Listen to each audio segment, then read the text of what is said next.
Hi ஓஸ் welcome to செனவேக் channel. நான்கொல் பேக். இன்னைக்கு வீடியோவில் பேலரீனாங்கிற ஒரு அமெரிக்கன் ஆக்ஷன் த்ரில்லர் படத்தை பற்றி தான் பார்க்க போகிறோம். அதுக்கு முடியும் சில சப்ஸ்கிரைப் இல்லையா, கீழே உள்ள இருக்குல்ல சப்ஸ்கிரைப் பண்ண கிளிக் பண்ணுங்கள், கூட பெல் பட்டனை கிளிக் பண்ணுங்கள். அப்போ தான் நான் போகிற வீடியோ ஒன்று நோட்டிஃபிகேஷனாக வரும். அப்போ தான் இந்த வீடியோ மிஸ் பண்ணால் பார்க்கலாம். நீங்கள் பேலரீனா இந்த படத்தை லென் விஸ்மன் இயக்கியிருக்காரு. இந்த படம் இப்போ தேட்டரில் ரிலீஸ் ஆகிருக்கு, செக் பண்ணி பாருங்கள். இப்போ அங்கே இந்த படத்தோட கதையை பார்ப்போம். இந்த படத்தோட கதையை பார்த்தோம்னாக்க, ஹீரோயின் சின்ன வயசாக இருக்கும்போது ஒரு குரூப் வந்து ஹீரோவோட அப்பாவை கொலை பண்ணிட்டு போயிடுறாங்க. ஹீரோயின் பெரியவளானதுக்கு அப்புறம் தன்னோட அப்பாவை கொண்டவங்களை பழி வாங்கணும்னு நினைக்கிறா. கடைசியில் பழி வாங்கினாங்களா இல்லையா, இதுக்கப்புறம் நடந்த சுவாரஸ்யமான விஷயங்கள் தான் படத்தோட மொத்த கதையே. இந்த படம் from the world of John Wick பேலரீனான்னு போட்டோன்னே எனக்கு வந்து ரொம்ப ஹாப்பி ஆயிடுச்சு. ஜான்விக் சாப்டர் 5 வருமா அப்படிங்கிறது சந்தேகமாக இருந்துச்சு. சரி, அதுக்குள்ளே ஜான்விக் ஃப்ரான்சிஸில் இது ஒரு படம் ரிலீஸ் பண்ணியிருக்காங்கன்னு சொன்னோடனே எனக்கு ரொம்ப ஹாப்பி ஆயிடுச்சு. உடனே பார்க்கணும்னு நினச்சேன், பார்த்துட்டேன். இந்த படம் வந்து ஜான்விக் சாப்டர் 3 பேரபலம்னு வந்துச்சுல, அந்த மூவியோட இடைப்பட்ட இடத்துல நடக்கிற மாதிரி காட்டியிருக்காங்க. அதெல்லாம் பார்க்கும்போது ரொம்ப நல்லாவே இருந்துச்சு. இந்த படத்தில் சரி ஃப்ரம் தி வேர்ல்ட் ஆஃப் ஜான்விக்னு போட்டாங்க, ஜான்விக் வருவாரா, கென்னி ரீவ்ஸ் வருவாரான்னு எதிர்பார்த்துருந்தேன். படத்தோட மிட்டில் வராரு, அதுக்கப்புறம் கிளைமேக்ஸில் வராரு. அதெல்லாம் பார்க்கும்போது சூப்பர் செமையாக இருந்துச்சு. இந்த படம் வந்து உங்களுக்கு வந்து ஆக்ஷன் படம் பிடிக்கும் அப்படின்னாக்கா இந்த படம் கண்டிப்பாக சாட்டிஸ்ஃபை பண்ணும்.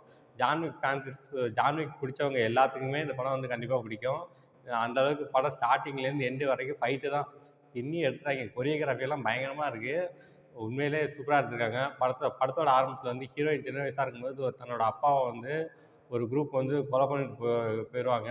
அவங்க கையில் வந்து ஒரு எக்ஸ் மார்க் இருக்கும். அதை வந்து ஹீரோயின் நோட் பண்ணுவாள்.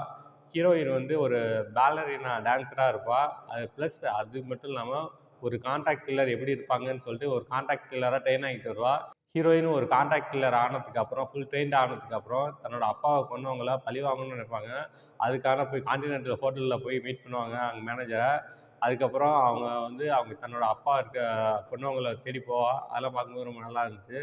கிளைமேக்ஸில் வந்து கென்னு ரீவ்ஸ் வருவார். ஹீரோயினை வந்து கொலை பண்ணுறதுக்கு வரமாட்டார். ஹீரோயினை இங்கே இந்த இடத்துலேருந்து நிற்காத, நீ கிளம்பி போயிடு அப்படின்னு சொல்கிறதுக்காக வருவார். தடுக்கிறதுக்கு வருவார். அந்த வில்லனை கொல்லாமல் தடுக்கிறதுக்கு வருவார். அப்போ வந்து ஜான்விக்குக்கும் ஹீரோயினுக்கும் ஃபைட் வரும். என்னதான் ஹீரோயின் வந்து ஒரு ஒரு ஃபுல் ட்ரெயின்டு ஒரு கில்லராக இருந்தாலும், ஜான்விக் யாருனாக்க ஒரு மிகப்பெரிய அந்த அமெரிக்காவிலே ஒரு கான்ட்ராக்ட் கில்லர்ஸ் ஏகப்பட்ட பேர் இருக்காங்க.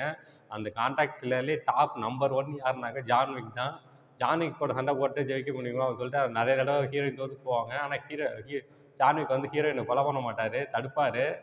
அந்த சீன்லாம் ரொம்ப நல்லாவே இருந்துச்சு. எல்லா ஃபேன்ஸும் ஹாப்பி ஆகிட்டாங்க. சூப்பராக இருந்துச்சு. இந்த படத்தில் வந்து முக்கால்வாசி சீன் செட்டு தான். ஆனால் செட்டு மாதிரியே தெரியாது. அந்த அளவுக்கு செலவு பண்ணி எடுத்திருக்காங்க. ஜான்விக் ஃப்ரான்சைஸில் நிறைய செட்டு போட்டு தான் எடுப்பாங்க. ஆனால் அது ரியலிஸ்டிக்காக பார்க்கும்போது இது செட்டு மாதிரியே தெரியாது. அந்த அளவுக்கு சூப்பராக ஆர்ட் டைரக்ஷன் ஒர்க்லாம் சூப்பராக பண்ணியிருந்தாங்க. அப்புறம் வேறு என்ன சொல்கிறது, மொத்தத்தில் இந்த படம் பார்க்கலாமா வேணாமா அப்படின்னாக்கா இந்த படம் வந்து கண்டிப்பாக தேட்டரில் போய் என்ஜாய் பண்ணுங்கள். உங்களுக்கு ஆக்ஷன் படம் பிடிக்கும், ஜான்விக் ஃப்ரான்சிஸ் பிடிக்கும் அப்படின்னாக்கா இந்த படம் கண்டிப்பாக பிடிக்கும். அந்த அளவுக்கு எல்லா திங்ஸையும் உள்ளே வச்சுருக்காங்க படத்தில். சூப்பராக எடுத்திருக்காங்க. First half average, second half average, மொத்தத்தில் இந்த படம் எப்படி இருக்குன்னா இது ஒரு எபோவ் ஆவரேஜ் மூவி. இந்த படத்துக்கு என்னோட மார்க் 5க்கு 3.75 கொடுப்பேன். இந்த படத்தில் அடல்ட் கண்டென்ட் இருக்கானாக்கா செக்ஸுவல் சீன்ஸ் தான் எதுவும் கிடையாது. பட் ரத்தம் தெறிக்க தெறிக்க ஆக்ஷன் சீக்வன்ஸ் இருக்குது. குழந்தைங்க பார்க்கலாமா வேணாமான்னு சொல்லிட்டு பேரண்ட்ஸான நீங்களே முடிவு பண்ணிக்கோங்க. ஓகே, இதோட வீடியோ முடிச்சுக்கிறேன். இந்த வீடியோ பிடிச்சிருந்தா லைக் பண்ணுங்கள், கமெண்ட் பண்ணுங்கள், ஃப்ரெண்ட்ஸுக்கு ஷேர் பண்ணுங்கள். இன்னும் சேனலை சப்ஸ்கிரைப் பண்ணலையா, கீழே உள்ள இருக்குல்ல சப்ஸ்கிரைப் பண்ண கிளிக் பண்ணுங்கள், கூடவே பெல் பட்டனையும் கிளிக் பண்ணுங்கள். அப்போ தான் நான் போகிற வீடியோ ஒன்று நோட்டிஃபிகேஷனாக வரும். அப்போ தான் இந்த வீடியோ மிஸ் பண்ணால் பார்க்கலாம். நீங்கள் கீழே டிஸ்கிரிப்ஷனில் சோஷியல் மீடியா லிங்க்ஸ்லாம் கொடுத்துருக்கேன். லைக் பண்ணுங்கள், கமெண்ட் பண்ணுங்கள், ஃபாலோ பண்ணுங்கள். தேங்க்ஸ் ஃபார் வாட்சிங்.